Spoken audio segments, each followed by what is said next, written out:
Bonjour tout le monde. Alors aujourd'hui j'ai un problème absolument capital. Je cherche à faire des crêpes.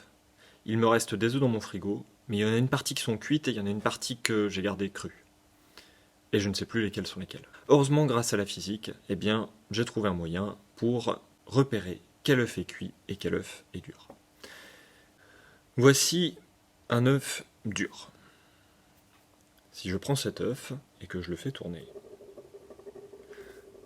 il tourne relativement rapidement. Si je pose mon doigt dessus et que je l'enlève, il s'arrête de tourner tout de suite. Voici un œuf cru. Si je fais exactement la même chose,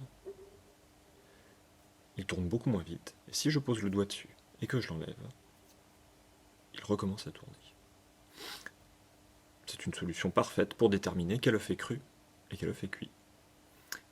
Voyons un petit peu quelle est la physique qui se cache derrière ce phénomène, et pourquoi est-ce que cet œuf continue de tourner. Alors pour essayer d'expliquer ce qui s'est passé avec cet œuf cru qui recommence à tourner, j'ai essayé de le représenter, de le modéliser grâce à ce matériel. Donc j'ai ici un bécher qui contient de l'eau colorée. Le bécher, il représente la coque de l'œuf. Et à l'intérieur de cet œuf, il y a du liquide qui est représenté par l'eau colorée. Ce bécher, je l'ai placé à flotter légèrement dans un bocal d'eau. De cette manière, je peux le faire tourner sans qu'il y ait trop de frottement. Alors, pourquoi cet œuf que j'avais arrêté s'est soudain remis à tourner? Je vais pouvoir essayer de le reconstituer en maintenant ma coquille d'œuf, donc en l'empêchant de tourner, et en faisant tourner le liquide à l'intérieur. Si je lâche mon bécher, je me rends compte qu'il se met à tourner. Alors pourquoi? En fait, j'ai fourni une énergie cinétique à mon eau. Elle est en mouvement. Dans un premier temps, j'empêche le bécher de tourner. Mais si je le lâche, ce mouvement, cette énergie cinétique, va être communiqué de l'eau vers le bécher, et ce bécher va se mettre en mouvement. Il va donc se mettre à tourner. C'est exactement ce qui se passe avec mon œuf cru.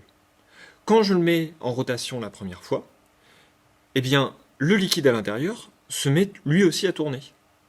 Et quand j'arrête mon œuf, j'arrête la coquille, mais le liquide continue à tourner à l'intérieur, et quand je relâche, il communique son énergie à la coquille de l'œuf.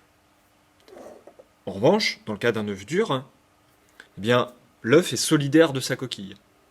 Il va donc s'arrêter exactement en même temps que la coquille. Il ne peut pas continuer à tourner.